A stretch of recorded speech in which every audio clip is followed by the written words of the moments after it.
Good evening, everybody. Welcome to Wednesday Night Rabbit Hole. With me is the New Brunswick, Canada guy, better known as Canuck from me. It's easier to say. Um, and we're going to talk tonight about Southern California outer borderland fault systems. Now, we've talked about the San Andreas. Well, I don't know if we didn't talk about San Andreas. We're saving that. Excuse me. What we've talked about is, excuse me, what the heck?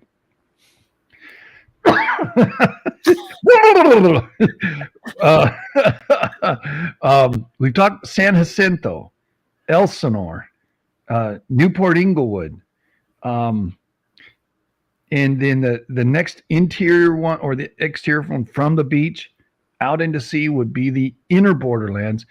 And we also talked in the north.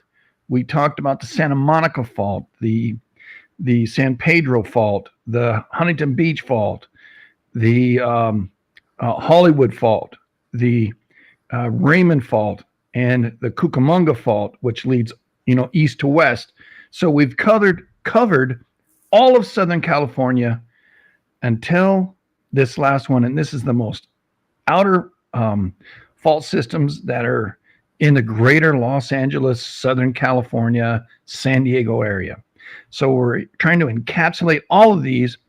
And then from there, we're going to move north into the Lompoc area, which is a bunch of east-west or west-east, east-west faults.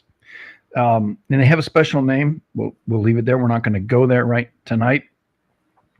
And then we'll move out into the shear zone of the desert of California on the other side of the San Andreas fault system and onto the continent itself, the continental North America continent. So right now we're going to finish up the Southern Cal, and if we're lucky, we won't finish it. We'll have one more show, and it'll be at the upper portion of San Diego and northern Mexico, and then we're going into the Lompoc, and then that goes to the Garlock Fault all the way up in Santa Barbara, all those bunch of faults that go clear across all the way to the San Andreas and beyond, and we'll explain how that all works together with everything that we've said here in the last, I don't know, I think we've done like 6 or 7 shows. And I think the Point of Hills fault, I think, was that the one? Did we talk about the Point of Hills one? I think we did. I didn't Yeah, when we did the thrust faults. Yeah, the thrust faults. We talked about the Point of Hills. And that's the one that reaches, goes across there, Point of Hills. What's that little part where the land is sliding into the ocean? It's actually being upbuilt, isn't it? Yeah. Palos Verdes fault. Yeah, we talked about that too. So we've covered in a very extensive number of faults that are, there's a lot of little ones, and we talked a lot about little ones, but the main fault systems that persists here in Southern Cal, and which I'm not there anymore, but I still feel like I am because I was there a long time. But and Canuck's not forbidden there. But we study this because there's an interesting thing happens about earthquakes, and one of the more studied areas in the world, much like the Pacific Northwest is heavily studied. So that's just the western part of the United States, and British Columbia has as well, and Alaska. There's still a lot of studying going on, and in the meantime, Professor Nick, he's doing his thing. He's teaching school now, and he'll have a show on this Friday, and we're trying to get up to speed with what he's doing, and I think he's going to start in November. Was that the date? What does he say? November 6th. It'll start then, and so we do have another month to get all of the West Coast, and we're doing 2 a week right now. all the West Coast fault systems and how the land is moving or not moving in some cases, and hasn't moved in a lot of cases. But what the potentiality for all of those are, and how that's going to work into the Cascade um, volcanoes that are what his whole storyline is going to be. That's Professor Nick Zentner, and so we're trying to lead up into that, and to which he's had to admit, the Cascade volcanoes aren't just the volcanoes. It goes deeper into the inland part of the North America, and it's older than he wanted to go.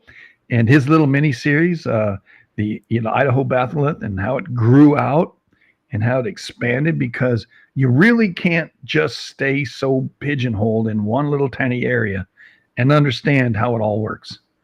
All you can do is say, I understand that little thing. And that's kind of why we're touching on developing out of the readings that we've done, and primarily Canuck there. And I've done a few, not too much, but I've done a few, and try to give you, the listener, a overview of these different fault systems that traverse across Southern California. And so I guess that's my introduction. What specifically are we going to talk about tonight there, Canuck? Well, we're going to start with the one that's the farthest offshore, which is called the Farello Fault. So, okay. Yeah. You have an article that you want to share with people? I'm going to copy that in there because we're going to talk about that first. All right.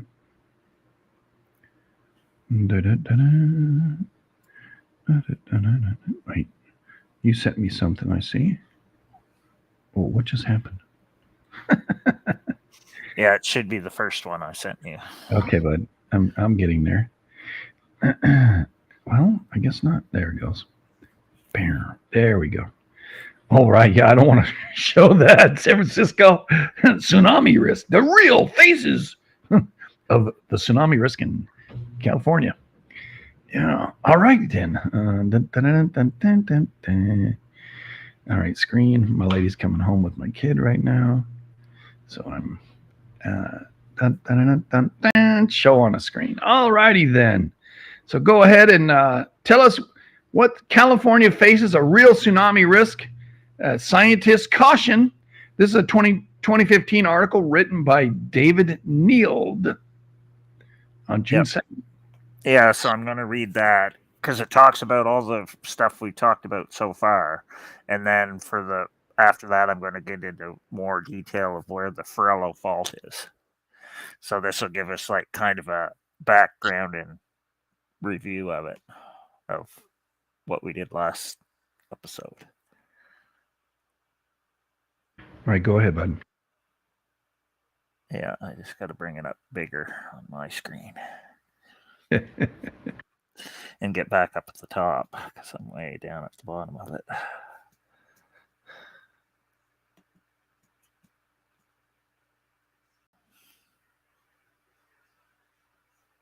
Okay. So it starts out, San Andreas is currently packing out cinemas. Well, I'll have to say that this article's from 2015, so that's why he's talking about the San Andreas movie. San Andreas is currently packing out cinemas with a rather outlandish account of what could, but probably won't, happen in the event of a huge earthquake in California. But back in the real world, scientists say the tsunami threat to the west coast of the United States could be greater than was previously thought. Geologists have pinpointed a number of major faults close to the southern California coast that are capable of producing magnitude 7.9 to 8 earthquakes.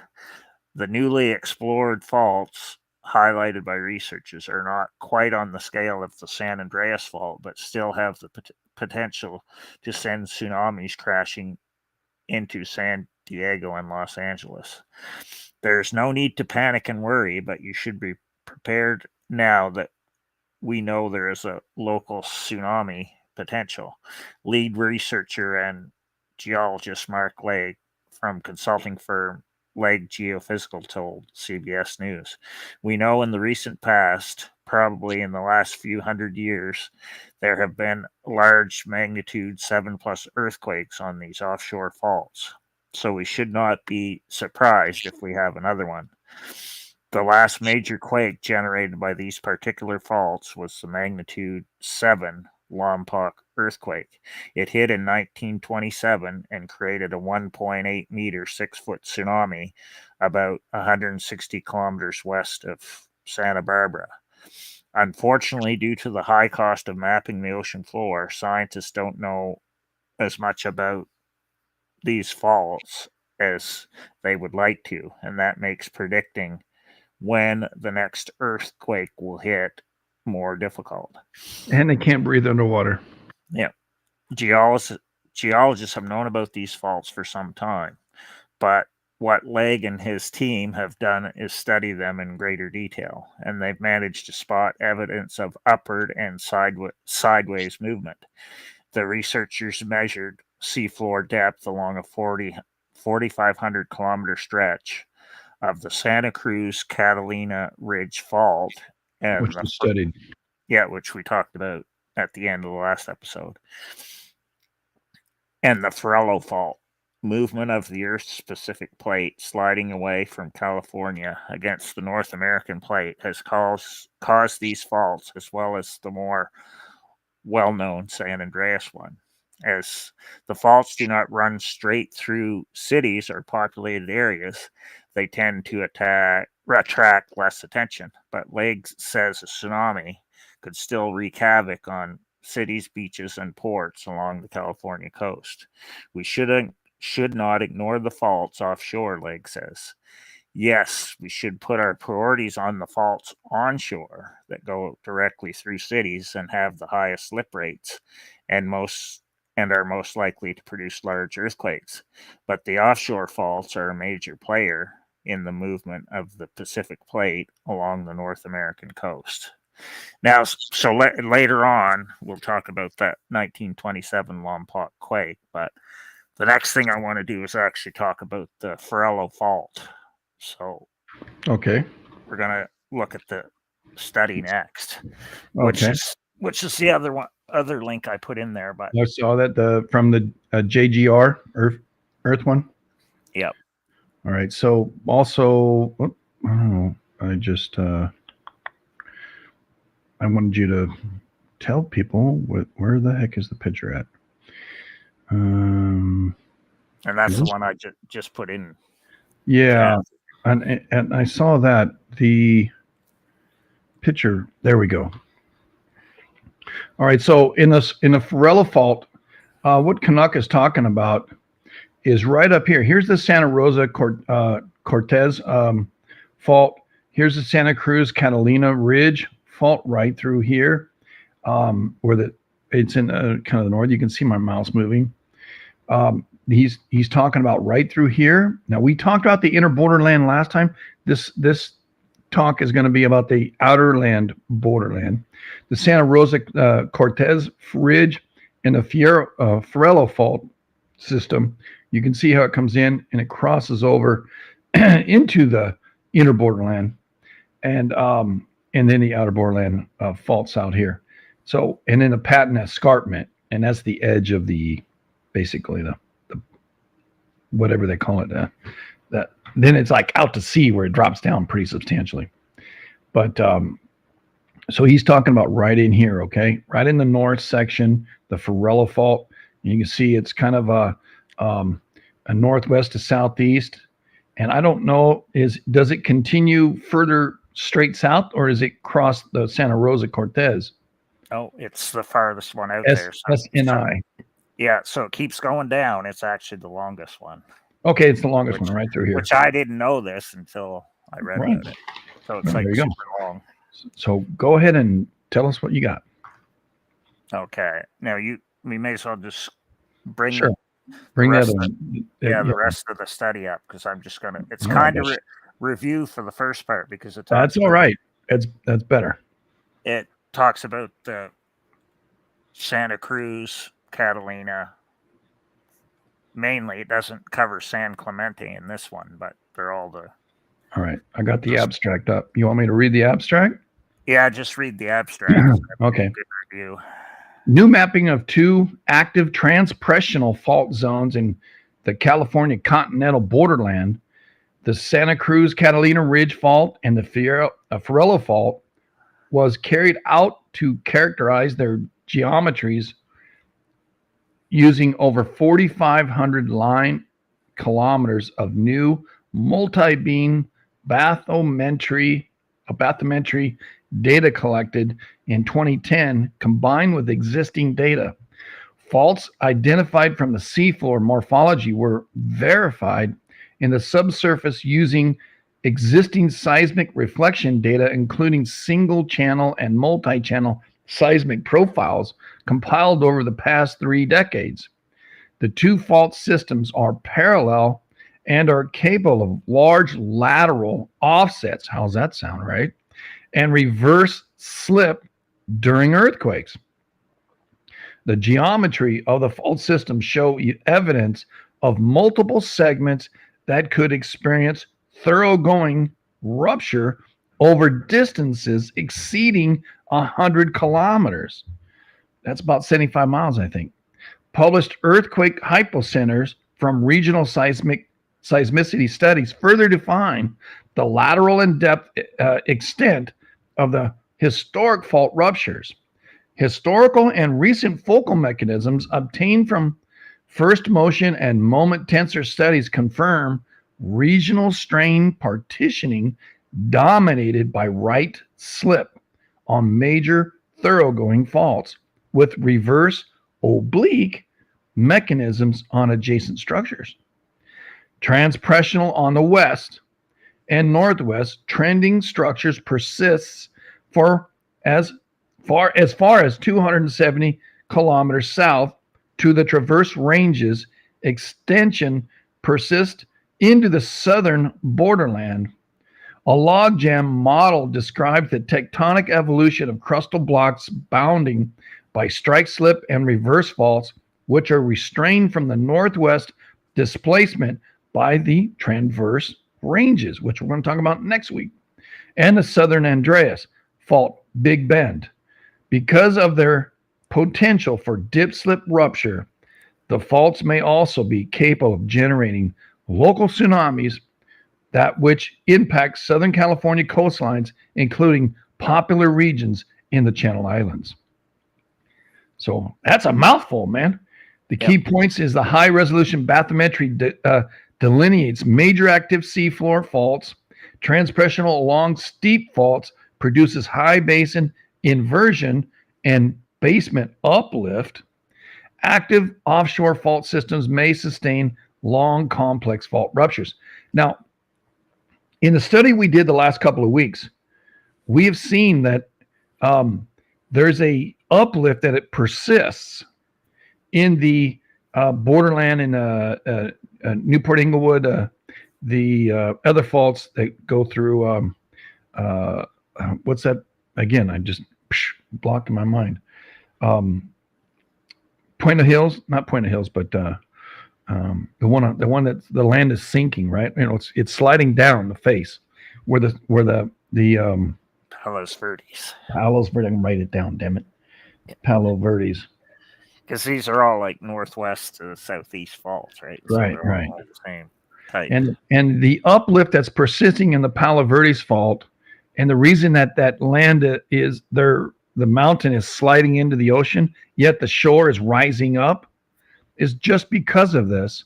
It's the incline, right? I think we call it. Was it called the incline or the syncline? What was it? Anticline. The anticline lifting up in the middle, and everything's sliding off. And as it slides, it runs it. The part that's sliding runs into something else, and then builds up over time. And that's what we're seeing in some of the stuff that's happening out there. So we showed that on the last report here that we done, or the last talk, and we're going to continue that. So go right ahead, buddy. So now I'm not going to read off everything in this first part. Okay. In the introduction, he talks about this is the same guy that was in the article that I read. Mark Lake is the one that did this study. So he lists like a bunch of quakes that most of us know because we've either studied them or talked about them already. So he's using them as examples of offshore ones that were big that caused a lot of issues. So he lists recent ones like Solomon Islands ones which were April 2014, which were 7.6 to 7.4. He lists the Queen Charlotte Islands one in 49, the magnitude 8.1, which was the Haida Gwaii quake back then in 49. And then he also lists the 2012, yeah. 12 Haida Gwaii one. So he's using these as examples of Another 7.7, yeah. Yeah, big quakes off the coast. And these are oblique slip fault systems. Yeah. That are active. That cause big tsunamis or notable. They create seafloor deformation and generates potential destructive tsunamis. So that's what we're talking about. We're talking about how these crazy faults can create more craziness.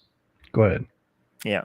And then the next paragraph, he just reviews what we've already talked about already. So it talks about the California borderland faults are capable of doing the same thing. So that's what he basically explains.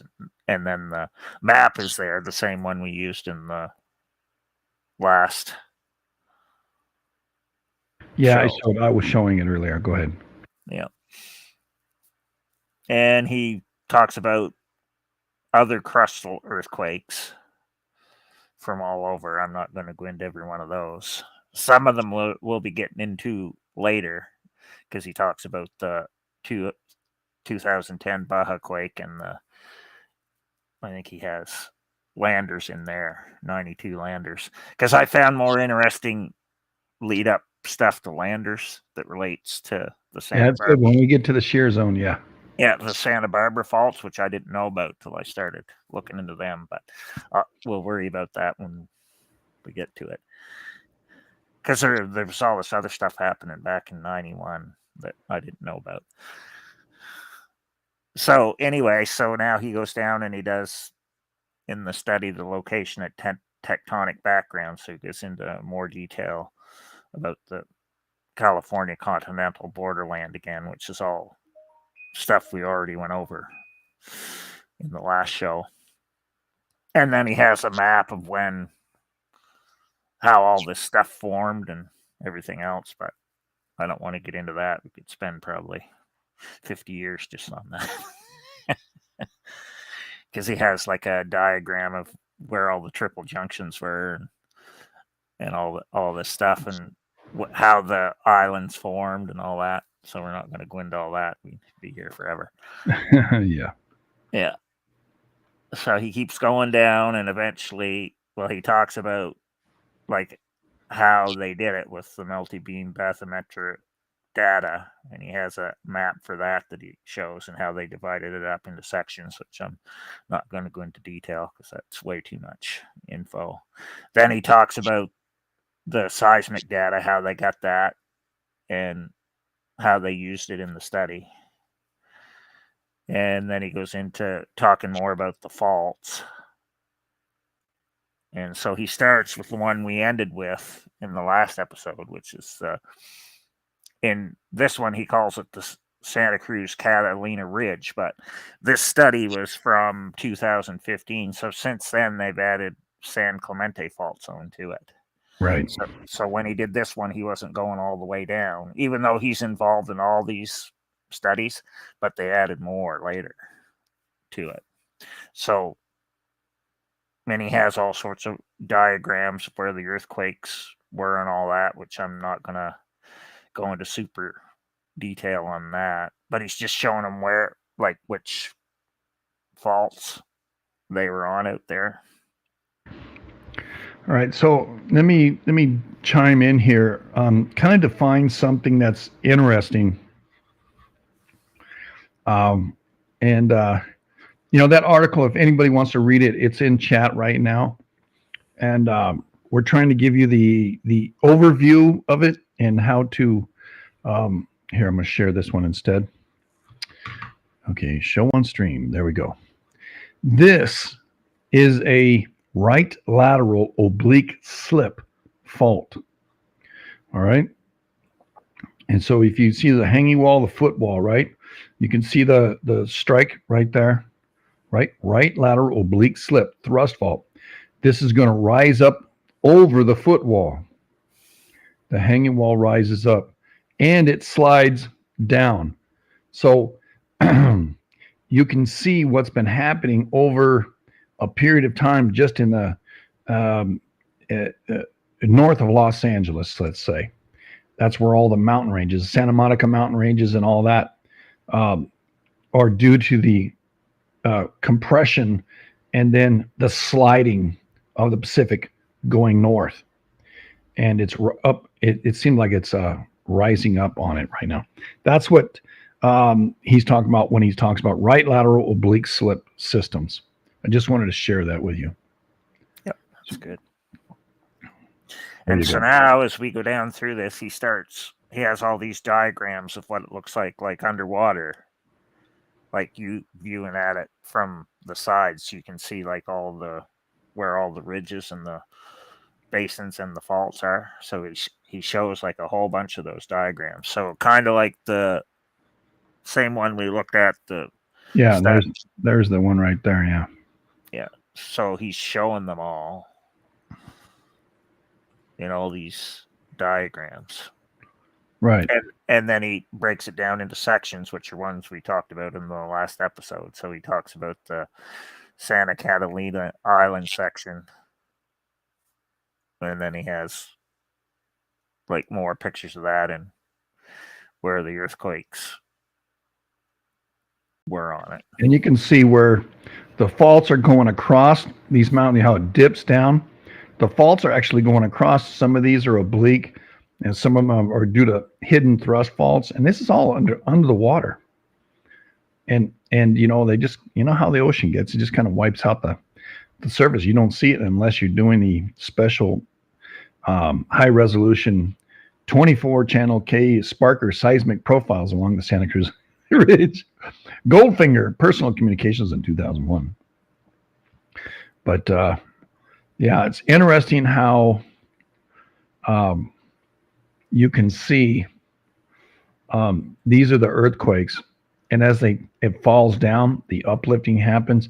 They fall down, and the quakes are happening right down here and here, and sideways. And it's one of these kind of faults here. If it slides a whole lot, can create a big thing. And he goes into a lot more details. And we've seen these ones before.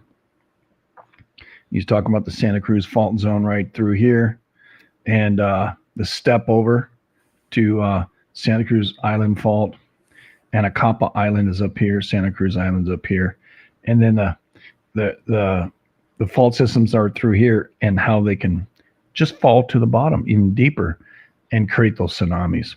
It's kind of like a ridge, a falling of a ridge, like it's happened in Palo Verdes. This happens under the water. And when it does, it creates tsunamis. And yes, LA has had them before. And you can see up here the tilted Miocene rock, the uplift, and then the sliding back there. Okay, that's the one you can see. It's this, but you can see it here, a little more clear definition. So continue there, buddy. Continue. Yep. And I'm just going to say right now, because I've been researching this more, the most recent quake that would be on the Santa Cruz Catalina fault was actually in 2018. It was a 5.3. I remember because from paying attention to all those quakes. So that's where it was, and it was right close to just off the shore of Santa Cruz Island, but it's on these same faults. So that's the most recent one. So I found that just by looking up the most recent stuff. So of course this study doesn't have that in it. because it was 2014, 2015, so it would have been 3 years before that.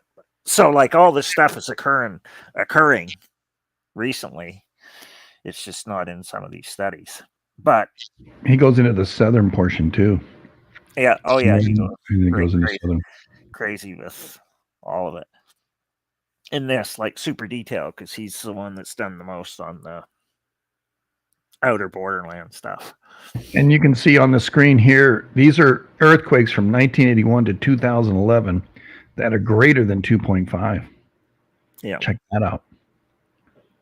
Uh-huh. Yeah. Yeah.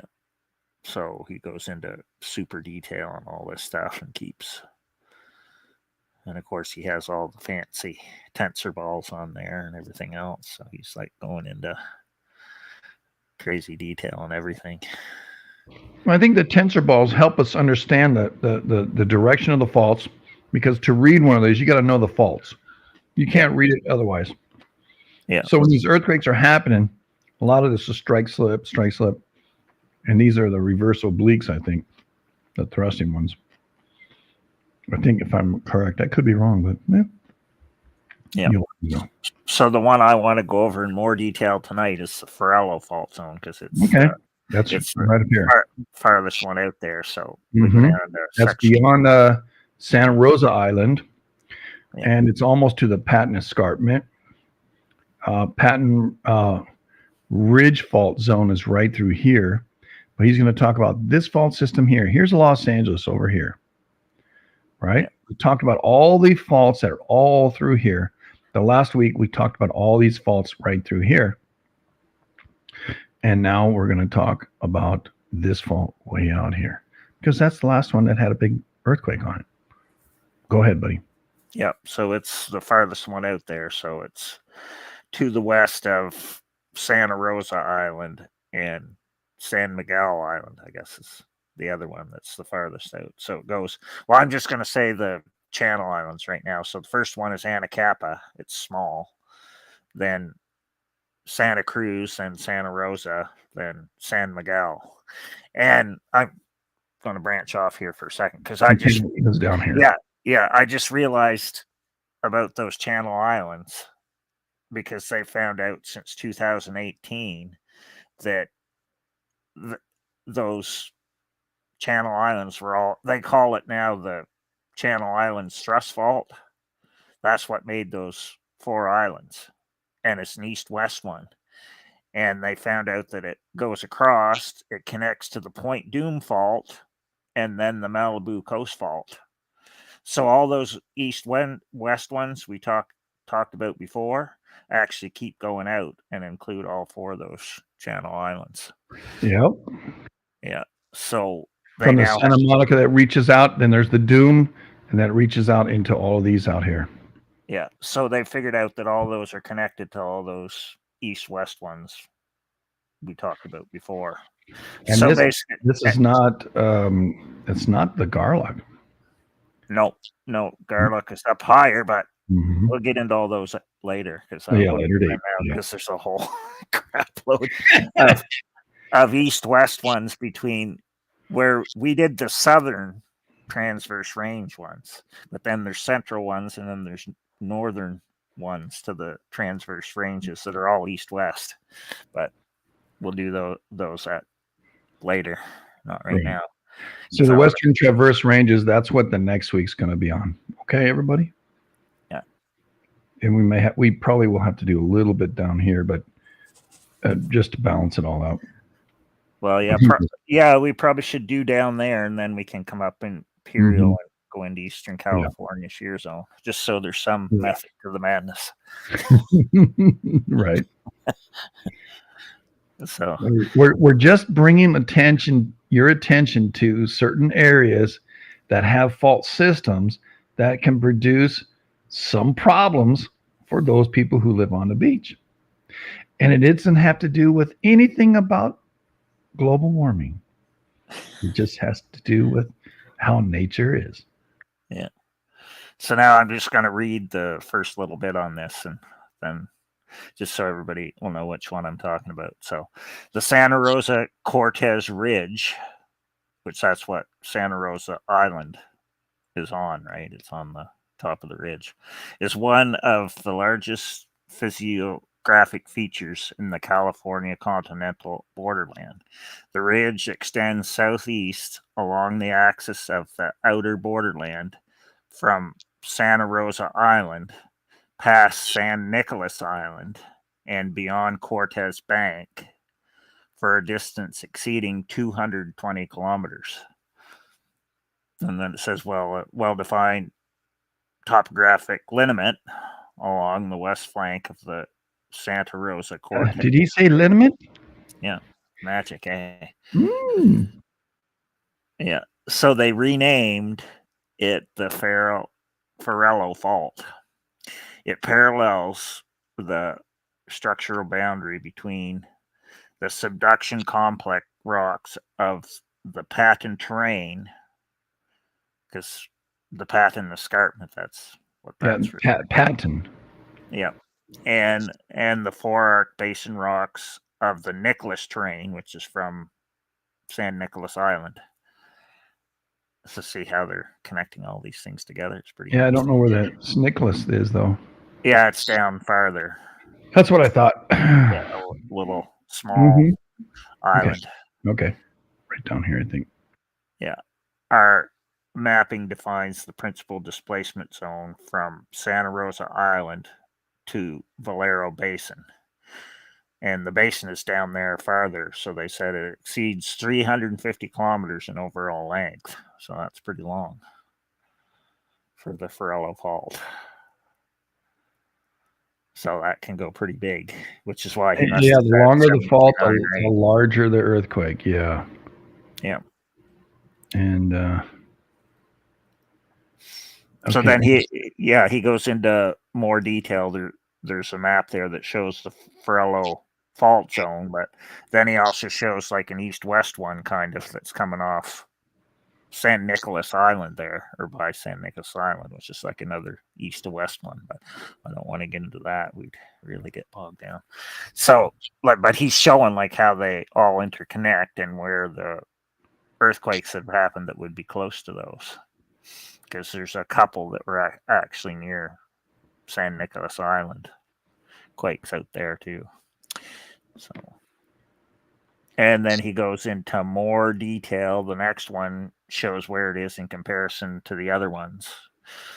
So he shows like Cortez Bank, and then the Farello Fault Zone, and then the PDC, I think, is the Patton train that he's talking about on that. Okay, so San Nicolas is, I just got a something I'm focused. I want to be able to focus in on for you. So I'm and I got an image here. The San Nicolas Basin, San Nicolas Island, is straight off of Palo Verdes. So San Nicolas Island's right here. The SNI, that's the San Nicolas right there. Okay. Santa Cruz Island's up here. This is San Nicolas Basin right here. So see these dotted lines? We're to the west of this dotted line, and we're talking about this area right here. Okay, here's the Farello Fault. It crosses in behind the San Nicolas Island right there. Right, there you go. And I think this is part of it too. Did you say it goes through the Cortez Ridge, Santa Rosa Cortez Ridge? Yeah. So it keeps going on down and then to whatever the name of that other basin was. I can't remember what he said. The lower one. V name, I think.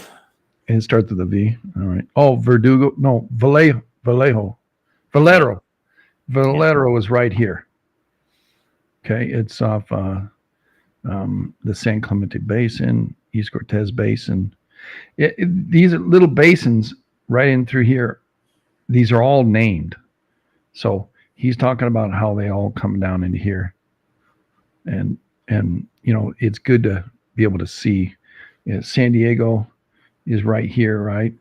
So you come straight out, and the Nicolas Basin goes all the way down to San Diego.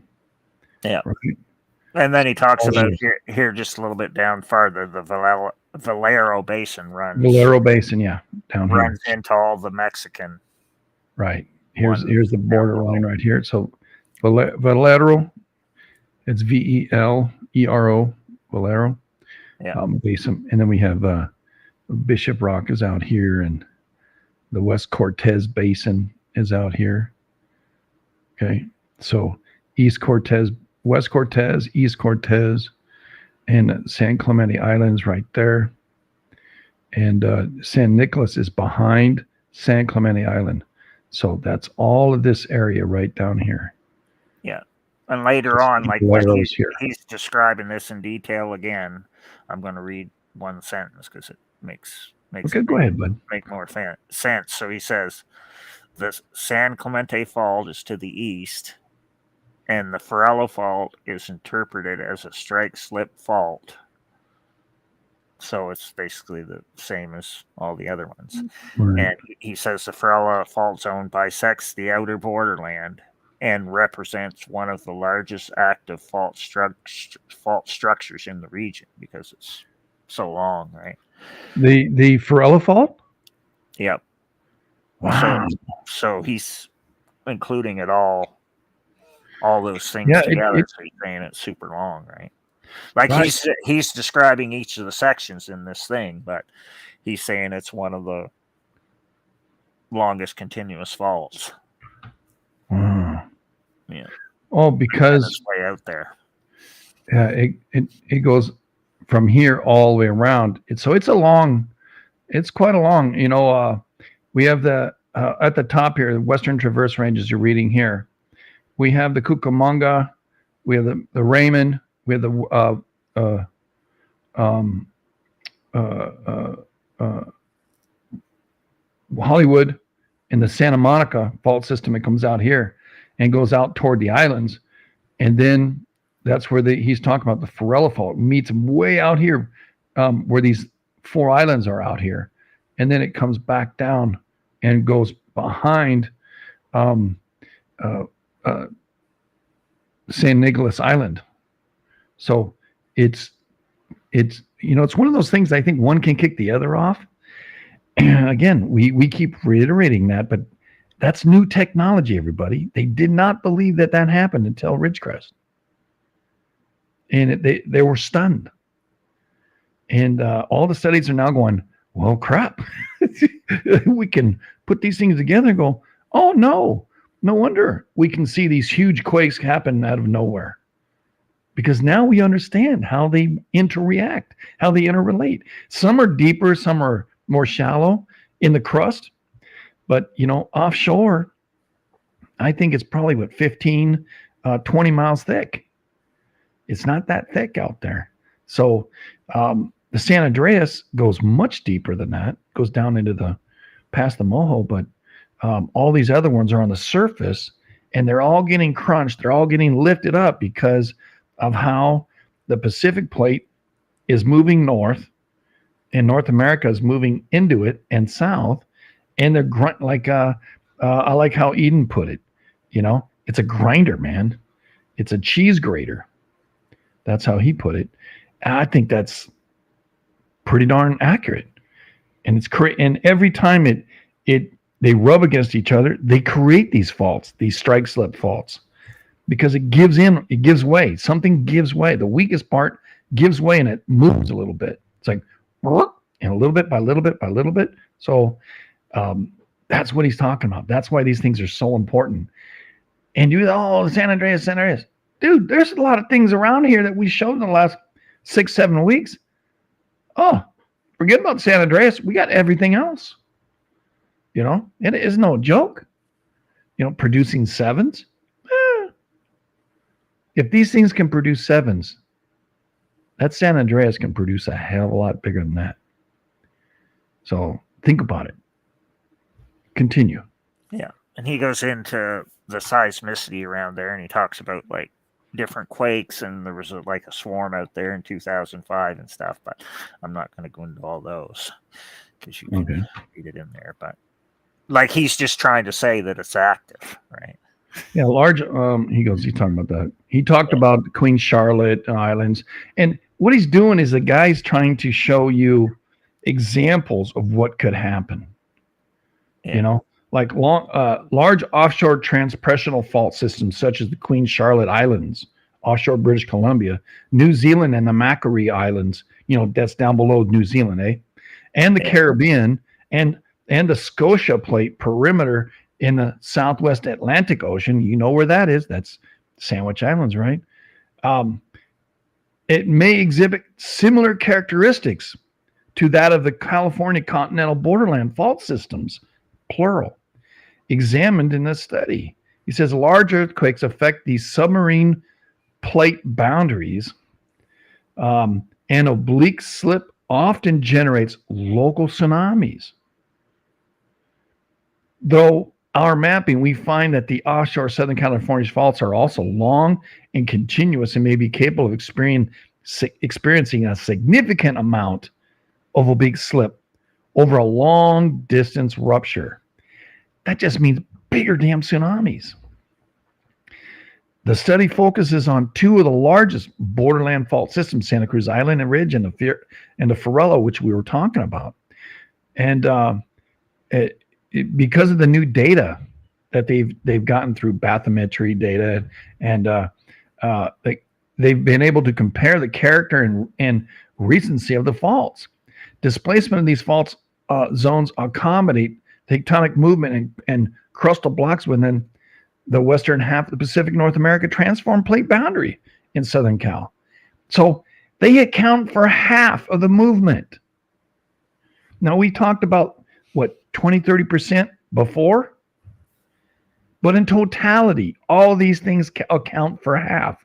So San Andreas, we focus on the San Andreas. And, you know, in the San Jacinto and Elsinore.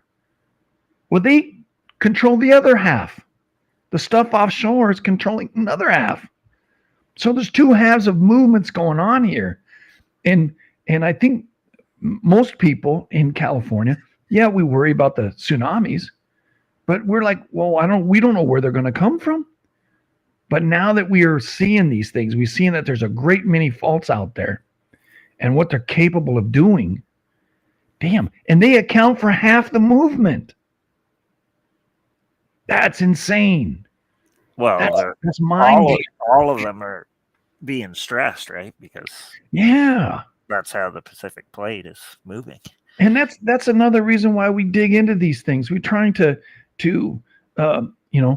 explain what's going on and how these different faults work and how they interrelate with the other fault systems in the local area. And so it's like, hey, you know, when you see a quake here, oh yeah, there's a 5. Okay, just a 5. No. That 5 is related to everything else that's going on. So we see creeps, you know, we see a 2-5 or a 3, 2-5 or 3, and then it starts to 2-5, 2-5, 2-5, 2-5. Hey, it's telling us something. There's movement that's going on. Offshore, onshore. Like LA's been moving like crazy for the last, a year maybe? But it's been quiet since, 97? I mean, it's been quiet. Except for the Ridgecrest one. But now we've got a pretty good quake out in just south of Bakersfield there. Now we got 2 quakes, medium range, 4s to 5s in Los Angeles, the greater Los Angeles area. And we got another one out there in Barstow. Now, Barstow's on a whole different fault system, but it's related. Yeah. The more you see the relationships, you go, oh. And so there's another reason why Canuck and myself, which we talk often about this stuff, we don't just look at what's happening today. We'll say, okay, what's happened over the last year? Can we see a progression of things? And then for the next year, okay, where's that progression going? Can we see it? Do we have to extrapolate out 2 years, maybe 3 years for the larger quakes? But the smaller ones are showing us, hey, there's movement. This thing's going like this, and it's not a straight line that these things go. You know, we can see great movement on the West Coast when something huge happens out in the North Atlantic. We showed two different cases of that in what, 4 or 5 shows back. Yeah. So that's why we're studying these things. That's why we're bringing it to your attention. So, you're a little more informed. Yeah. Go ahead. You have something Yeah. else? So, yeah, later on in this part, he talks about the discussion thing as he gets towards the end. He says, well, these faults all extend down into ones off Baja. Well, he doesn't go into detail. Mm-hmm. He just says they're all connected to those.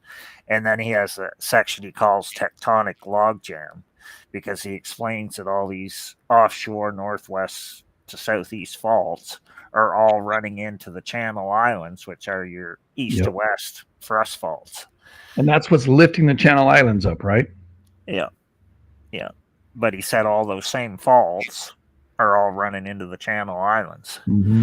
So that's why he calls it a tectonic logjam. And then he goes into more Mm-hmm. detail about how the islands form. And he's talking about transpression, Right. transfer ranges, intersections, and all this stuff. So he gets like super detailed, and he explains like why the uplift happened. Right. Transpression is a type of strike slips deformation that occurs when a shortening and an extension happening simultaneously, perpendicular to a deformation zone. It's a 3-dimension strain that happens at a plate boundary and in other crustal deformation zones. Transpression can be caused by oblique, here's that word again, oblique, convergent or divergent relative plate motions and other crustal deformations. Vertical thickening, when shortening occurs without material loss, transpression can thicken the crust vertically. When there's an oblique shear, transpression results in oblique shear because of the simultaneous shortening and strike slip deformation. And then mountains, when opposing plates are prevented from sliding by each other, forces a buildup and can create mountains. Hence, all the mountains around Los Angeles, San Gabriel, Santa Monica. We talked about this before. And the Santa Ana Mountains, right? All that, and then the basin, and that's what also created the Palos Verdes from that same kind of thing. The amount of shortening and strike slip can be expressed as a convergent alpha angle and a range from 0 to ideal strike slip to 90 degrees for ideal convergence. So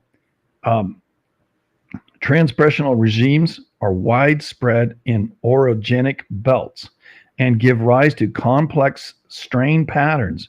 Transpression and extension or transtension, not extension, transtension, are strike slip deformations that deviate from the simple shear, right, with a combination of shortening and extension and the orthogonal or deformation system. So it's like one side coming at it and then it's shearing off to the other side, like not quite a 90 degrees, but at angles, funky, strange looking little angles. And let me see if I can get a picture for you. Let me see. This is going to talk about it.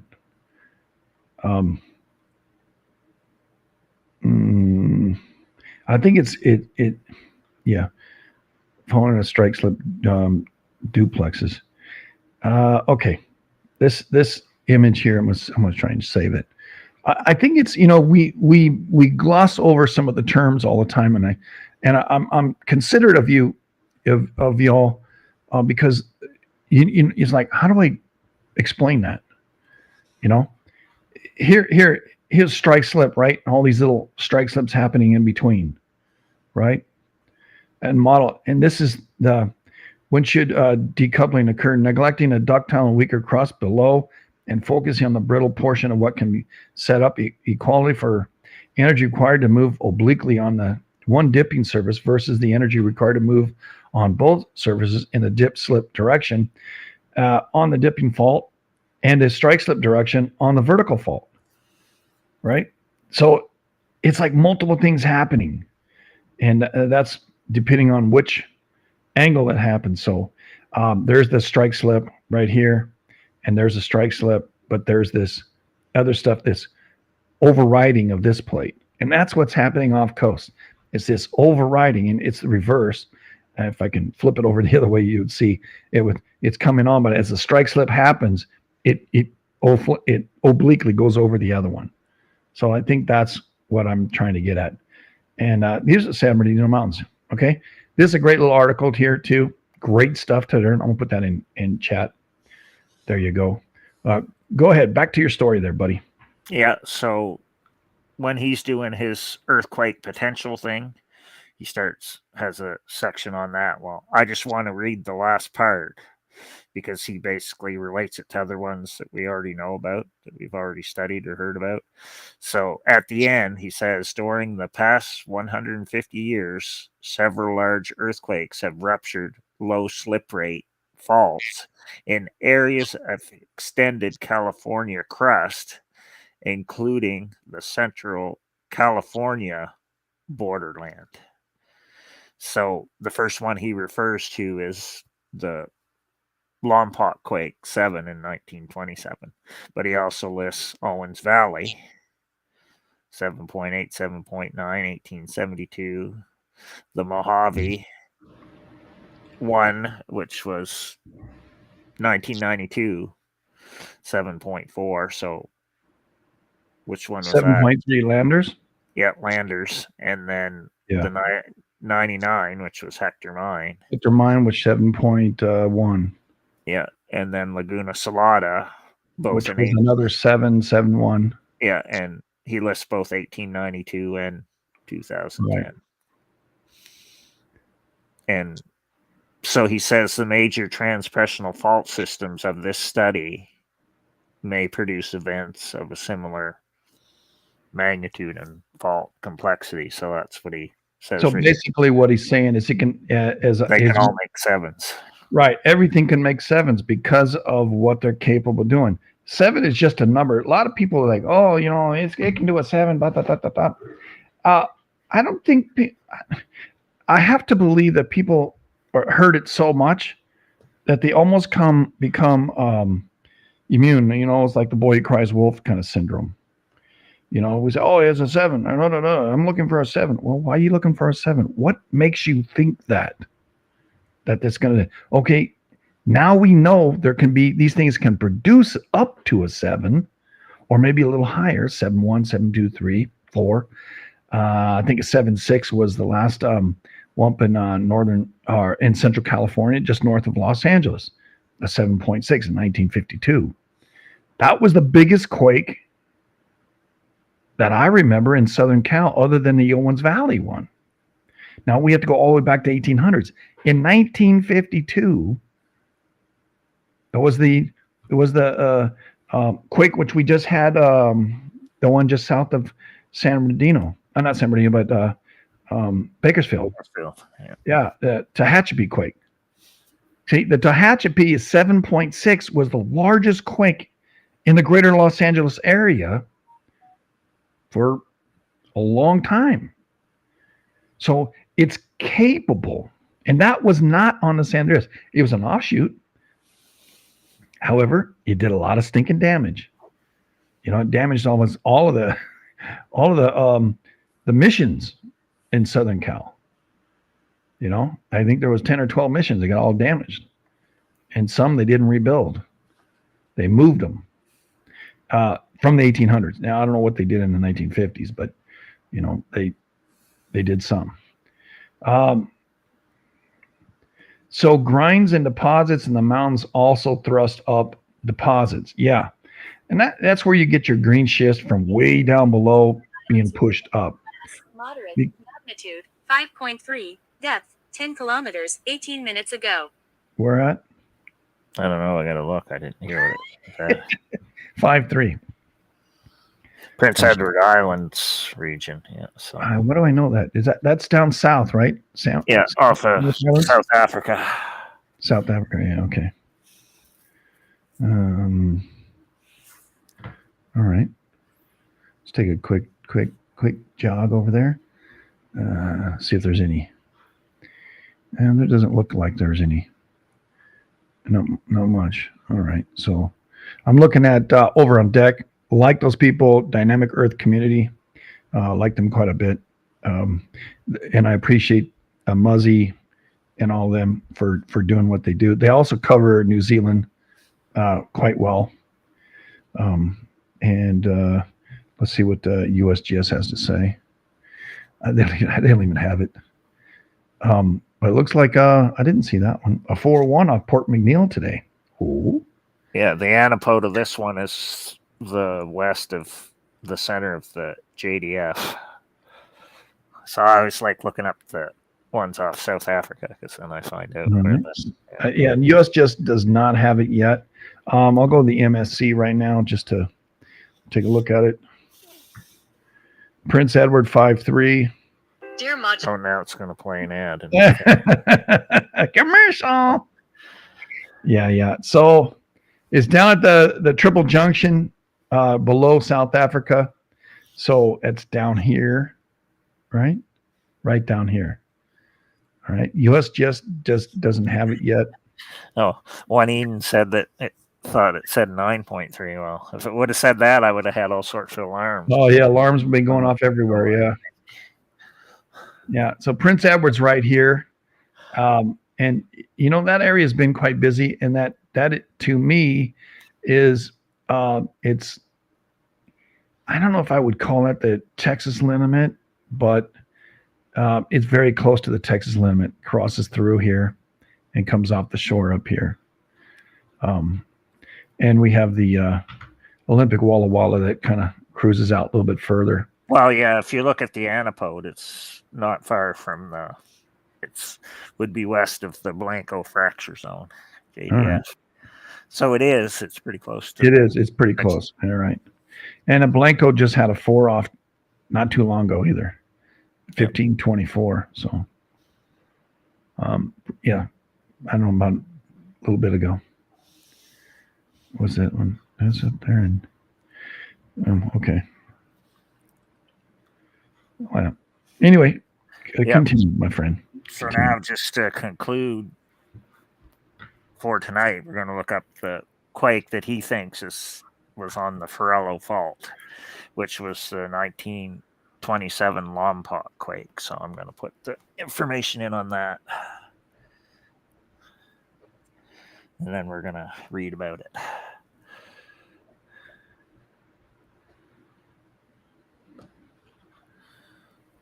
Da, da, da, da, da. 1927 Lompoc earthquake occurred on November 4th at 5:49 Pacific Standard Time. And it doesn't say night or day. With an epicenter off the coast of Santa Barbara, California. The earthquake measured a 7 on the moment magnitude scale and had a modified Mercalli intensity of a 9. It caused widespread damage in several towns in Santa Barbara County, and a 6-foot 7-inch tsunami damaged the railroad infrastructure and was recorded in Hawaii as well. There was no injuries or deaths from this earthquake. Seismologists Kinji and Paul Somerville determined that the earthquake's epicenter to be out at sea based on the analysis of tsunami arrival times. They also estimate the moment magnitude scale to be a 7. The tsunami magnitude of a 7.6 derived from the tsunami observations in Hawaii was deemed an overvalue. The fault responsible for, and that's bullshit because that's just, whatever. The fault responsible for the earthquake was northwest trending, northwest to southeast, right? Structure located 40 kilometers or 25 miles offshore of Point Conception. The earthquake's focal mechanism indicated an exclusively reverse faulting mechanism. Reverse fault. All right, that's interesting. I'll have to look that one up real quick. Let me see what a reverse fault is. All right, reverse fault is the hanging walls out here. What's the other wall?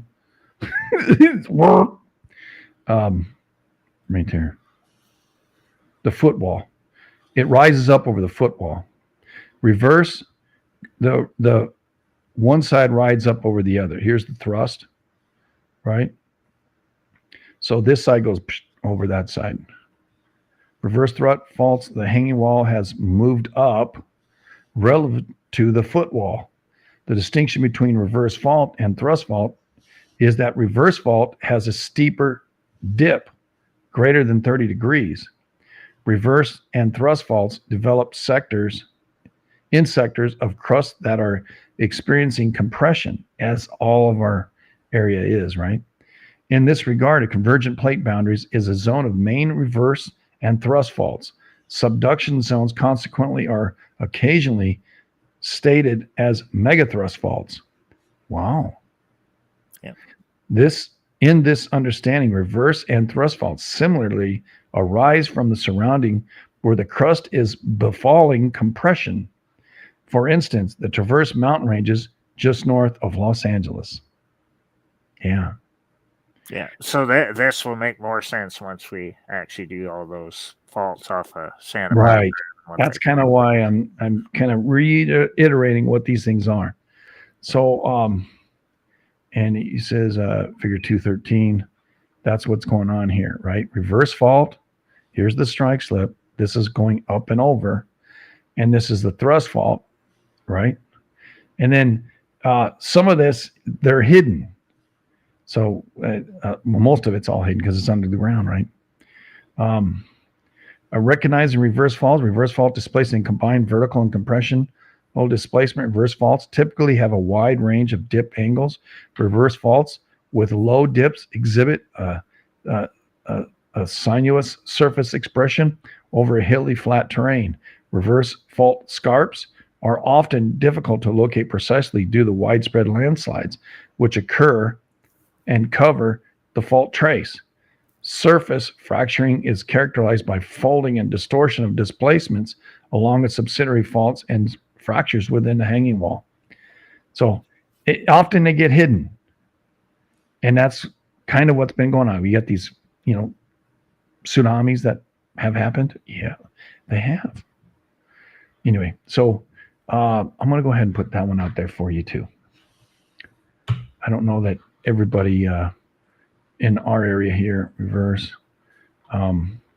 That's a really good one here. So let me share with those people who are with you, Canuck, because you don't see what I'm looking at. I didn't think of that. I'm a dummy. Yeah.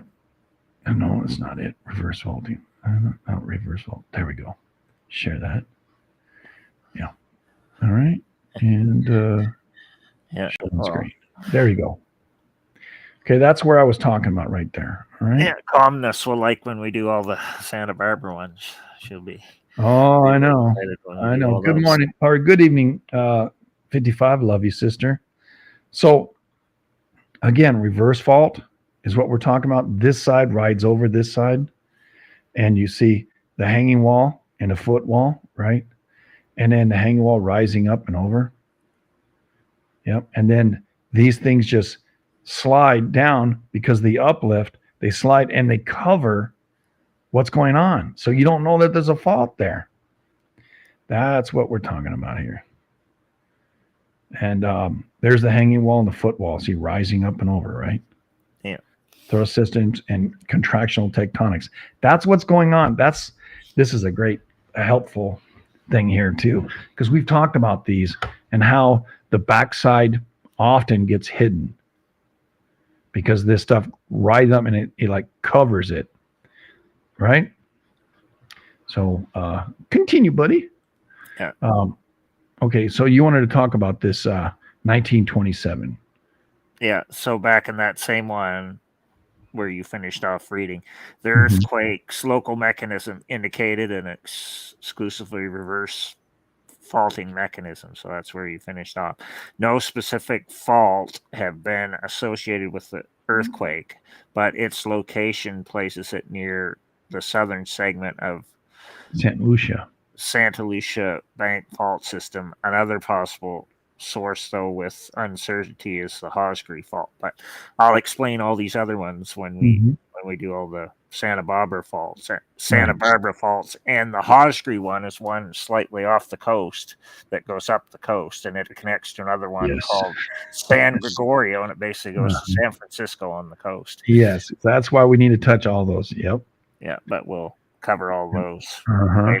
It's going to probably take two shows just to complete all those transverse sectors from basically from Ridgecrest all the way out to the sea. Yeah. It's probably take more than that because there's a lot. I know there is. Like and understanding the different ones. Yeah, just the Santa Barbara one is going to probably take 2 hours at least just to do it. Well, if we go through the history of it, which we do, we like bringing a little history to some of this stuff too. The earthquake generated a large observed tsunami to have originated from the west coast. The tsunami was recorded along the coast of California and Hawaii. The tsunami reached 2 meters or 6 foot 7 inches in the surf, while Port St. Louis, the sea receded by 2 meters, 6 foot 7 inches before rising. In Los Angeles, an unusual but non-destructive high tide was observed 1 hour after the earthquake. Interesting. 1 hour later. Yeah, I want to see the shaking part too, because it says in that it says the shaking was felt as far as Yosemite. Wow. More than 402.3 kilometers, 250 miles away. The southeastern and northernmost point of perceptible shaking were at Whittier and Morgan Hill. So I was like reading the felt things, right? How far away, because then you can see how it's how they kind of intensity, and how far they're feeling it away and what fault system it's going down to get to it.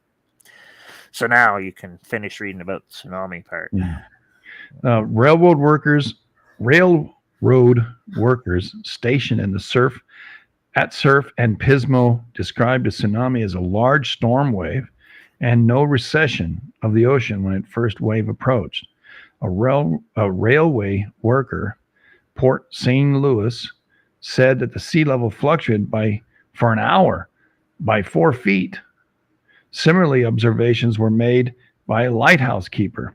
Tide gauges in Fort Point and La Jolla recorded the tsunami, that's down south now, where they appeared as amplitudes of maybe 3/4 of an inch and 1.5 feet or 1.5 inches, respectively, as a period of roughly 15 minutes. The tsunami was also recorded in Hawaii's Hilo and Honolulu.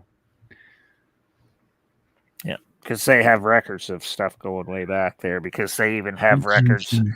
They even have records that a tsunami hit Hawaii on the same day as the Santa Barbara quake and tsunami in 1812. So it's done this before. Well, let's go ahead and look at 1927 earthquakes. Can we see a list of earthquakes in 1927? Yeah. So what day was that earthquake? This one was in November. Okay, so we can look up early in the year. And that year we had a couple of 7s, a 6, a couple of 6s. All right, not a whole lot. Oh no, there's a bunch of 7s. What are you talking about? All right. Oh, those were death tolls. All right. And along the East Coast, Chechagoff Island, Alaska had a 7.3. October 24. Well, just start in January and go right up through. Yeah. Argentina had a 7.1. Okay, so let's go. Oh, look at that. Mexico, northern Baja California popped with a 5.8 in January. And then we go into February. Yeah, February. Nothing. Well, over in Japan, we're having stuff. So I'm only staying in the West right now. Well, shoot, we got Kuril Islands, and Japan was bouncing, dude. Yeah, that usually happens when you get the bigger California quakes. It's going crazy on the opposite side too. Right. That's why I said, let me take a look real quick. Yeah. So Baja California popped with a 5.8 in January. Japan had a 6.4, 6.5. Honshu and the Sea of Japan. And then Japan, the Kuril Islands north, and Kuril Islands is basically Kamchatka area, right? So 7.0 and a 6.5 up in the north. And then in March, Kyoto Prefecture had a 7. Wow. Peru popped with a 6. And then so China's doing a lot. Fiji had a 7.1 in April. Argentina popped with a 7.1. Ooh. And then Adrenal Islands in Alaska had a 6.5. Oh, all right. And then Luzon 6.8. But we're going into June. Nothing out there. July. Japan Kuril is again 6.8. Man, these Kurils can pop, but we haven't seen that. Not in 4 years. Almost 5 years we haven't seen it. Yeah, Argentina. July's interesting because you had Greece and you also had Transjordan, otherwise known as Jordan, which, if you look that one up, that was the last big earthquake at Jericho. Okay, yeah, Jericho in 1927, yeah. Killed a few I thought people. that was interesting. And then Iran went off. Esfahan, that's right where they just shot all the Oh, yeah. missiles from. Yeah, Persia and, yeah, Sistan. All right. Well, Iranistan did some shit. Argentina, August, had a 6.5. The Virgin Islands had a 6.5. Ooh. Yep. Huh. Japan again. Olympic Wallowa. Yeah. Sentiment up there acting up. And Japan popping again. Honshu and the Kuril both had near 7s. One had a 7.68. Panama popped with a 6.6. So Argentina 6.5. Panama 6.6. Japan again 6.9, 6.2. And Taiwan had a 6.4. So it went that way. Yep. September's interesting. Yeah. September. Central Cal had a 6.0.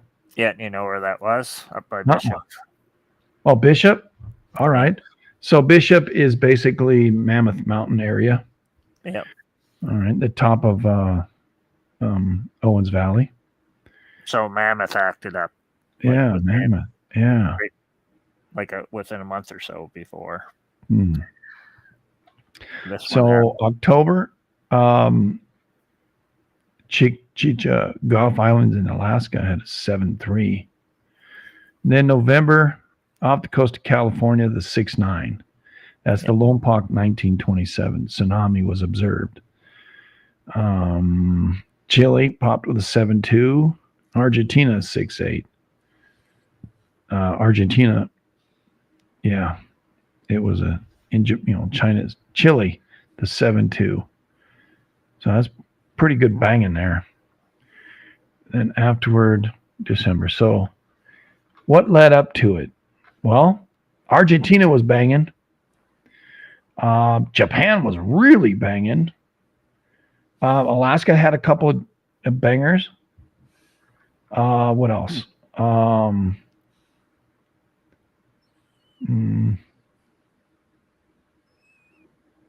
Yeah. Yep. And if Also, you go back, Kuril. So Japan and the Kuril and Alaska, and I didn't see anything in Canada. No. So, not this time, yeah. Yeah. But if you go back, Baja, Mexico, and Mexico didn't have any either, just Baja. No, but if you go back into 26, it did. Because I've already done this with other ones. I'm sure you have. And if you go back 2 years, you get into the Santa Barbara quake of 1925, which was pretty close to. Wait, that's pretty close. Yeah, that 1925, and it's the same east-west faults that we're talking about. All right, and 1925 Santa Barbara quake. It was 6.5 to 6.8, but you'll see when you look it up, it's on the same east-west line, basically. Alaska had a 6.6 and 25. Canada, Quebec had a 6.3. Yeah. Panama, there's Panama again, 6.4. Japan, Honshu, 6.6. Which we're going to talk about that one more anyway when we do the Yeah, I'm sure. next things. But Yeah, I just want to look real quick through here. Off the coast of Northern Cal had a 6. And Montana had a big. Montana had a 6.9.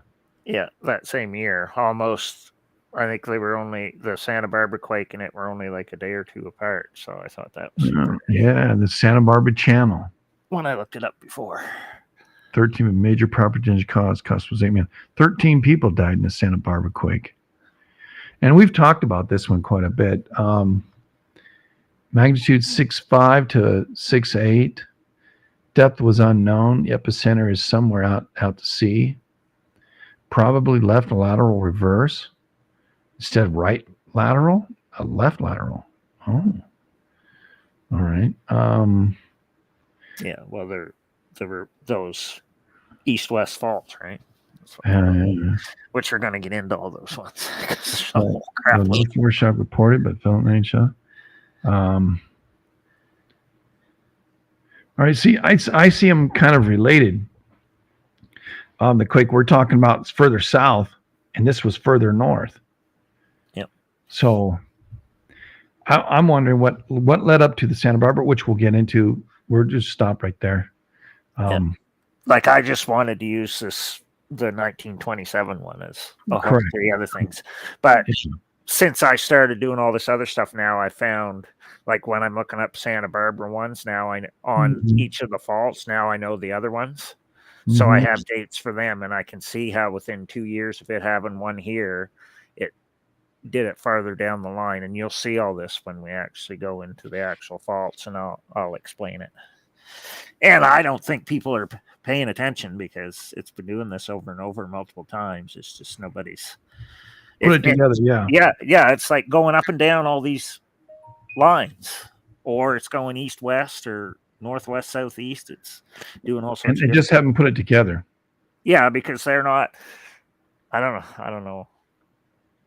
It just maybe never occurred. Yeah, it occurred because it's random, right? Yeah, it's only recent that they started connecting all the faults one to the other. So from their point of view, it looks random, right? If you were doing this 20 years ago, they say, oh, well, it's on this. Well, that's got nothing to do with that one until they find out there's 4 faults in between it that they've named that are all connected to the same one that the quake was on. So technically they're all connected and always have been. It's just, we're just finding that out now, which is just like, you'll see once we do all these things that none of this is random. So for them to say random, it's not random. It's just they don't know like what the slip rate is, because they try and do it by individual fault, but then they find out the one way down here that's connected to it is actually slipping at the same rate as the one up there, and then they say, oh crap, well that must mean it's connected to this one because it's doing the same thing. So then they have to figure out, well, when was the last time it went off with like a big one is what they're worried about, right? But that doesn't mean in all the between times it's having all these little quakes on it that everybody said, well, we don't care, no big deal. But that's what it's doing. Like just yesterday, I looked to see what was happening in SoCal, and all the faults we talked about in the previous episode all had 2s. So it's like in 24 hours or 48, whatever it was on my app, all those faults we talked about on Saturday all got hit with 2s going right on up all the way from, I think it was down by San Clemente Island, coming all the way up through the San Pedro Basin Fault and going right up by Malibu again. So all those faults we talked about all had 2s like within 24, 48 hours. It's just wild. So it's like, oh, well, look, we just talked about those. Let's throw some 2s on those faults and say, oh, look. So well, again, it's just looking at the movement, right? Yeah. So it may not be like a big thing, but it's active, which is what they try and show in those studies. That's why they throw on like 30 or 40 years of quakes on the diagrams they put in there and say, look, it's active. What are you talking about? It's not active. Well, if it's getting quakes on, it's active. So it doesn't matter if they're zeros, 1, 2s, 3s, or whatever. It's active. Because see, that was the argument they used before. Oh, well, none of these faults are active. See, I think something happens too, where like we watch Peru. Now, when Peru goes, we see movement north, we see movement south, because an earthquake it's like a drop in a little stone into a bucket of water, or a large bucket of water, a pool, and you see the rings go out, right? And that power goes out to all the faults it affects. Yeah, it reverberates up and down the same line, which is what I learned from watching the specs. Right. And then you see, depending on the depth of the earthquake and the fault that the earthquake's on, you can almost trace it where that pressure went, and or if it stayed there. There are very strange anomalies where you get a big quake and then there's no aftershocks. And I'm going, what's going on? And then there are other times you get a big quake and then all the aftershocks, like, hundreds of them, up to 1,000. And it's like, okay, that thing just stayed there and it worked itself out. It fell, whatever. It either went in or it moved higher, it got uplift or down, you know what I'm saying? So anticline or syncline, anticline going up, syncline going down. And interesting how it's almost, you can trace it as it goes outward, and you can say, okay, and knowing, if you're knowing the liniment or the fault system that it's on, you can almost bet, hey, there's going to be more quakes up this way, because you can see, let's say a 7's here and 300 miles away, somebody gets a 5. And then you go turn the opposite direction, 500 miles away, you get another 5. Okay, that pressure moves beyond itself and affects these other faults. And that's kind of like the great imagery that Canuck has afforded us, which I seen it too instantly when he said it. And I'll give him credit for this. That's when you're watching a river that's been frozen over and the ice starts to break. The river underneath is moving. And then the ice is kind of moving with it. And then when the break starts to happen, you see one jump on another and at these funky little angles. And then they break and that's exactly what it's like on these earthquakes. The undercurrents that are moving, what do we call that? Convection. That's what's happening underneath the plates. The heat rising up to cool down, and then after it cools, it sinks back down and rises back up. And some people were under the impression that the sinking land that was going in would just melt and come up the other side, and that's not the case. So with the Karen Siglock and what these other people have been talking about is that the plates, when they go into the ground, or going underneath the other one, they just keep going because they get less buoyant and more condensed, and then they heat up, and the mechanisms down below, when it heats up, brings up some to the surface and creating volcanoes and the like. This complex system, I think, is really, really important. She finally followed me. Thank you for following me, Connes.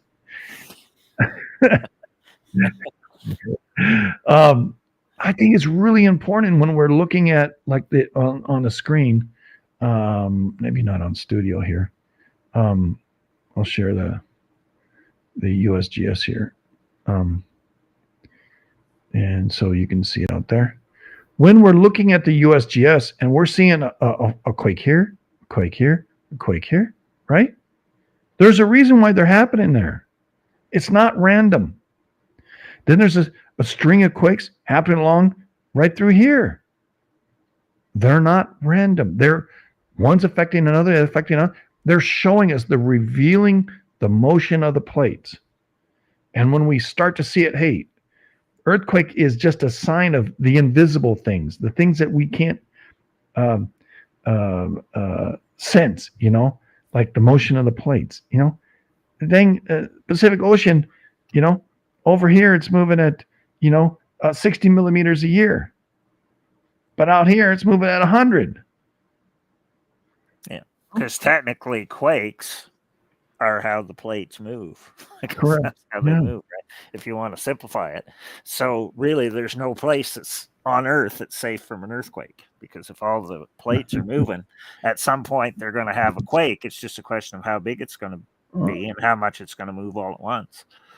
Right. And then, the Andes, the height of those mountains, the ones out there, the largest mountain in the world, all created by plate movement.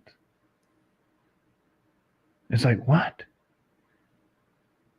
But the interesting thing is, these plates, they're not a solid item. They're just a compressed bunch of stuff that's floating over a less buoyant stuff down below. Meaning these plates are, this whole North America, where you see North America, its boundary is out here, the Pacific. And the Atlantic, right? And it comes back through here, northern part of the Caribbean, and through Mexico. Mexico's part of North America. And then it rises up, goes up and over here, all the way down to Japan and back and over. It's huge, the North American plate. The Pacific plate right here, it's even bigger, I think. But just because North America is actually smaller than it looks like in relation, it would trip you out. It would trip you out. But the movement of these things. Now, finally, I see the Prince Edward down here, USGS 50. Interesting. And if you're just looking at this flat map, and we draw these things based on a flat map, not based on the curvature of the Earth or anything else. But it's interesting how we can draw and a line across a given area that would suggest that these quakes are interrelated. And say, well, if they're interrelated, then what? What is it telling us? Well, when you read a fault report of any quake, it doesn't matter if it's modern or historical, you can find out how the connections are to it just by where people felt the shaking from. Which is how, when I started doing the historical quakes, that was my favorite thing to find, because then I say, oh, well, they felt it over here now. Why on earth would they feel that quake? Right. And that's how I started making the lineament connection. Right. Because I think it's the magnetic lineaments that make all the faults in the first place. And that's why when it props, it goes up all these other lineaments that are connected to it. And that's why when you read the fault reports on a quake from 1785, you can still figure out how it worked back then compared to how a modern one works now, because you can see it live on spectros. Get this. This quake in Coalinga, California. And this is what he's talking about. This quake in Coalinga, California. 3 people reported feeling it. It's a small quake. Yeah. Felt it right here in Fresno, and they felt it up here in San Francisco. Yeah, so there's a reason why people are feeling it in those different, and you'll find when you look up the different quakes, it's always different depending on where the location is. But sometimes you can find some that happen in the same spot, like 200 years apart. And you can look at the pulsing mechanism. Fault reports are the same. This is the fault right here. That's the volcanism fault. You got to know the area. You got to know where the fault is. It's not here. It's here. So you find Yes. out that it worked the same way long ago as what it is now. Mhm. So it doesn't matter what we're doing now. It still worked the same way back then, because we're thinking we're having all these effects on all these faults, which they've been doing their thing forever. So I don't think we can do much to affect them. They're on their own thing. But that's just my opinion based upon all the stuff I Yeah. studied so far. And get this, the Ensenada quake is a little 2.7 right down here, but it was felt up in Orange County, right there, where I used to live. So see, it's still Right. doing the same thing even with smaller quakes. It's easier to find the info on the bigger ones. But if you went back in time and started looking at all these other ones, which, like when I do all these individual fault studies, they'll list all the quakes going back 100 years that were on that were notable that people felt. Well, then when I see those dates, I remember stuff nearby that I've already looked up and said, look, well, that's like within a year of this Right. one or within 2 years of this one. Because I don't, we're all trying, like it's actually happening faster than what we think it is. It's Right. just they're all adjusting to the other ones. And it helps to know the different quake systems and how they function. Yeah. When you're dealing with these types of events. Hence, the more important it is for us to give just an overview, and then of course we give our opinions as well. And it's subjective. Even our theory is a bit subjective. But what we're seeing is a consistent, a more consistent repetition of events. That, hey, why does why? Well, hang on, hold on. I want to move this thing that's right here. Why does, when these quakes down here happen, that West Texas goes silly? Why? I mean, yeah, there's the oil earthquakes, right? They're quitting oil earthquakes all the time. But on the seismograms there, we see when in Central America, it's weird. I mean, it's weird. And if you check out the seismos when they happen around the Earth, right? When we look at DEC, right? Sharing this. Like Paco, Texas just had one, right? Small one. But Chiapas had one. Mexico, right? And it's responding. It's like, well, they're 1,000 miles apart. And what's the connection? The sensitivity of the seismo? Sure. That's only one portion. The fact that it can pick something up that far away, and I've seen it where there's a big 6.8 or something happens in Central America, and you'll see in Pecos, Texas, the seismograms there in Alpine, boy, does it move. Why? Because the P wave goes out and the S wave, surface wave. And that happens all around the planet. So when we're looking at the seismograms, we're looking at how our planet is responding to earthquakes farther away than at the earthquake epicenter. And that's kind of what we're looking at. I think, do you have anything to add to that, Canuck? What, in your perception? Well, just every bigger quake is putting stress on other faults, other places that are connected to it by lineaments. That's what I think. So when you actually identify all those, whatever you want to call them, you'll see that that's what it does. And then if you watch it, because we can watch it now on specs, when it props, you can see where it goes. And of course, they have other ways of showing that now too, which those diagrams we've seen before where it shows how the wave goes out from whatever quake, and you can see that it goes in certain directions. Well, that's what I think it's doing. I think it's going up whatever magnetic lineament line, and that's how it props. And that's what it does, and that's what it always has done. It's only now that we can actually view all these things, or satellites can see it, or whatever.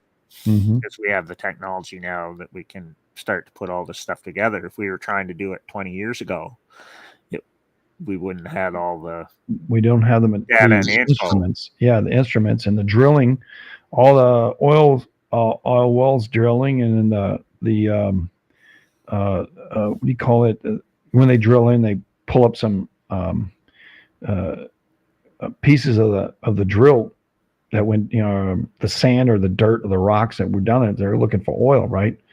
Yeah. So they go down there, take a sample, and bring it up, and then they re-examine. They got thousands and thousands and thousands and thousands of those, and you take that information, and they compile it all together, and they draw a larger picture of what's going on, and then taking the seismograms and the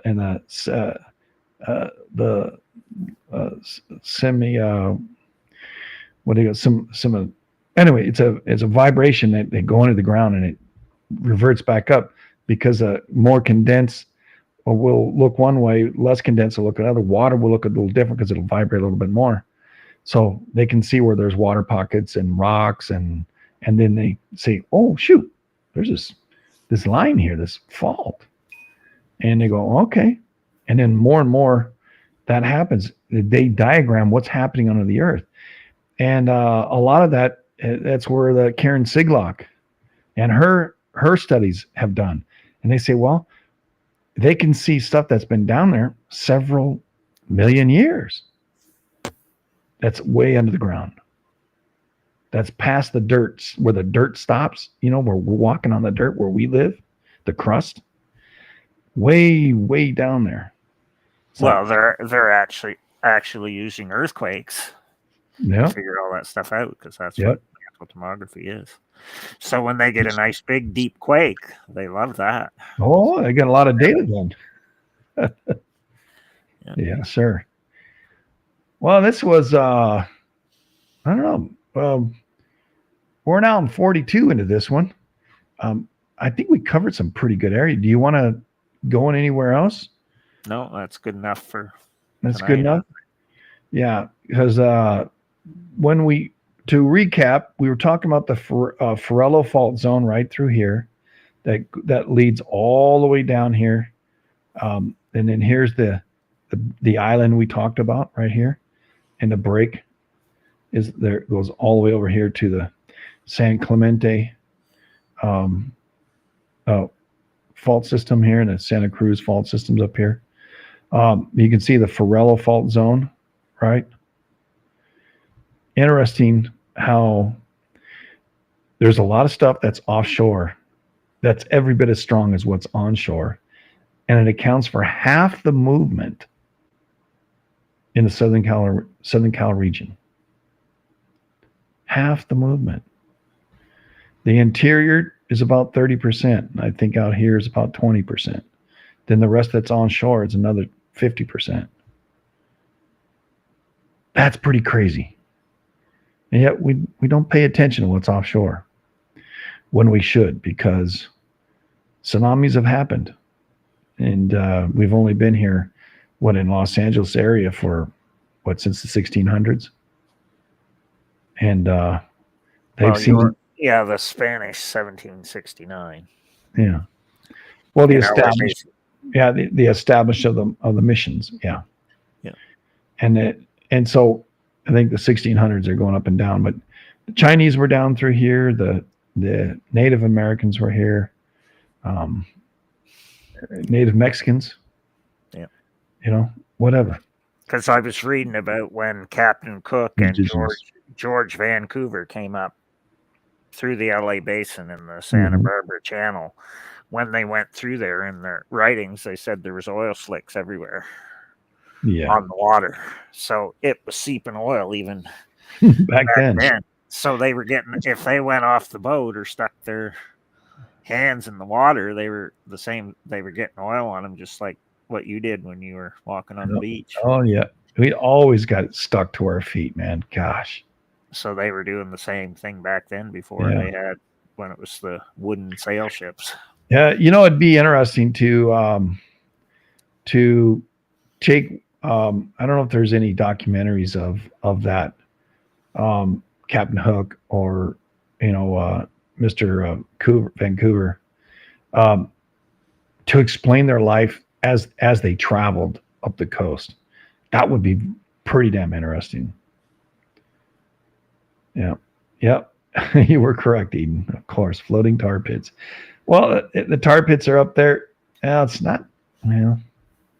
Because the Russians and Spanish were actually trading with the people of Haida Gwaii before Captain Cook and all them got there and renamed everything. Yeah, the Chinese went all the way down to South America back in 1,000 years ago. So they were here, and they found ships off of Mexico and I think further south as well. So they discovered us first. Yeah, so they were here even before that. There's a reason why some of them Indians look kind of Chinese. Yep. And they're little shorties. Well, if you read where they came from, that's where they all came from. They came across the Bering Strait Bridge from Russia, Asia.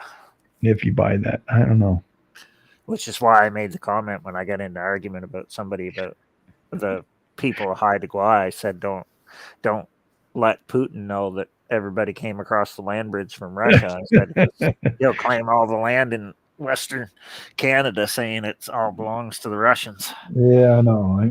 So they got really mad when I said that. And I said, well, if you want to go back far enough, whatever it was, because that's what they say. If you look at all the indigenous peoples there of Alaska all the way down in the Pacific Northwest, that's where they say they all originally came from, was via the Russian land bridge from Asia. So that made them some mad because they were arguing, well, they're indigenous. Well, not really. I said nobody's indigenous because they originally came from Russia and Asia, just like most of us came from Europe. I said, so it's the same thing. So if you're going to go on about all this indigenous stuff, well, how long do you got to be indigenous versus non-indigenous?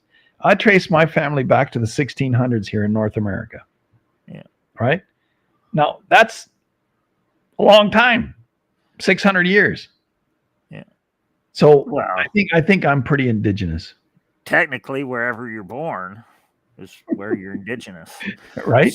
So if you were born on a plain over the Atlantic Ocean, technically you're indigenous to the plain over the Atlantic Ocean.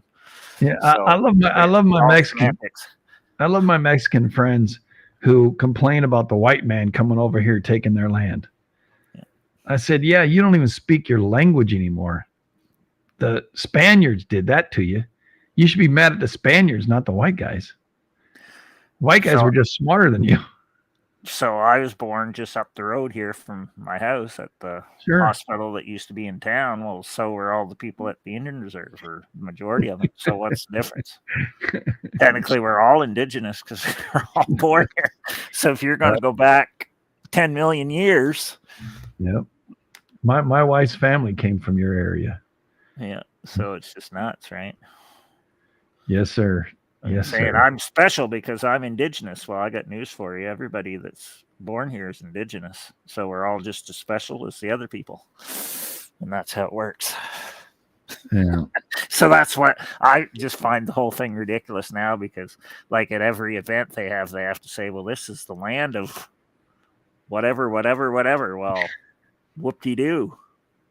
We could say it's the land of whatever going back for 10 billion years. It's like, if all this land was in Africa at some point, well, then all that means that all the Africans have a right here too. So everybody should deserve special treatment and say, yep, this is how it is. So everybody's as special as everybody else. So just move on. Wow, it's just ridiculous, right? The farther you go back in time, you can find all this stuff, and people weren't nice 1,000 years ago, just like they're not nice now. But you can't, you can't, like if you went back and tried to get reparations from everybody that treated your ancestors bad, well, you'd be going way back. You'd be going on forever, right? Yes, sir. So you just have to say, well, that happened, but I'm not responsible for what they did 100 years ago or 2,000 years ago or whatever. I'm only responsible for the time I'm living now. That's all you have. Yeah, and that's all you can do. So that's my sermon for tonight. Which is I don't know. It just drives me nuts when all these people say, "Oh well, they were there first." Well, whoop-de-doo. So what? That doesn't mean anything. There was people there before that, so they could say that you need to pay reparations or whatever to them. So keep going back; it's going to be the same thing. So correct. That's how it works. So it's whoever's in control now and whatever they decide. Right. So a year from now, it could be the Chinese and Russians here controlling everything. So it's going to be all different rules, and they're not going to care whether you're indigenous to here or not. So that's how it works. And that's how it's always worked. Well, what about Iceland? Is anything happening in Iceland? Have you heard? No, I know it's just building up again. They're just waiting for something to happen. All right, it's just building up again. So it's cycles continuing. And Katla keeps having outflows, so they don't know why it's doing that. It's melting the snow. You mean the ice? Yep, and coming down the rivers or whatever. So it's underneath the ice, so it's not like blowing up its top. It's melting. Yeah. So they just gotta wait and see what happens, I guess, with a lot of stuff. But that's just how everything is. You just gotta wait and see what happens. Right. We don't need to talk about on this recording. We're an hour and 51. That's good enough. Thanks, everybody. Look forward to next Saturday, same time, and we're going to talk.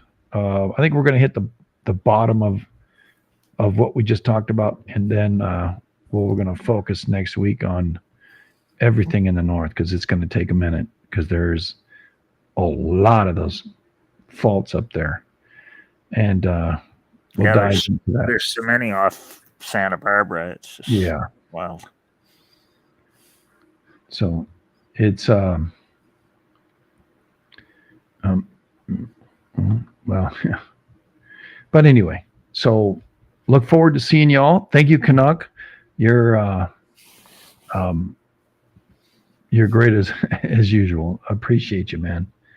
And we'll continue this series of fault systems off and on the west of the United States. Love y'all.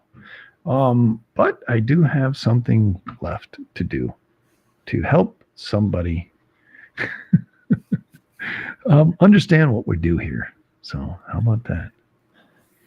Yeah, here we go. Show on stream. Push play. There you go. Wait, get the heck out the way. There we go. I don't know how it's going to come out, but hey, hang in there.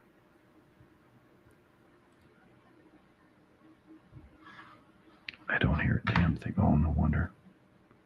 Twitch.tv/Joe Slick Live. Monday through Friday, 7 to 9 a.m. Mountain Standard Time, and occasionally in the evenings at 7. During the live show, I review and talk about reports from government, private, and other reporting agencies and websites regarding celestial and terrestrial phenomena. Topics will include solar flares, sunspots, geomatic storms, and near-Earth asteroids and comets that are being monitored around the world. Included in the report is current events in the last 12 to 24 hours here on Earth, consisting of volcanic, seismic, and weather events. I close the morning report off with what's happening in the local and world news. Thank you. And you can be a part of the Morning Report by going to twitch.tv/Joe Slick Live. Look forward to seeing you there. And remember, don't get none on you.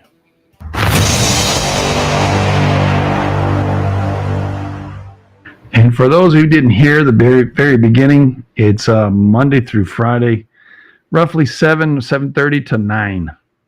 Monday through Friday. All right. Appreciate y'all. Thank you, Canuck. Love you, brother. Remember, don't get none on you. Good night. All right. Good night.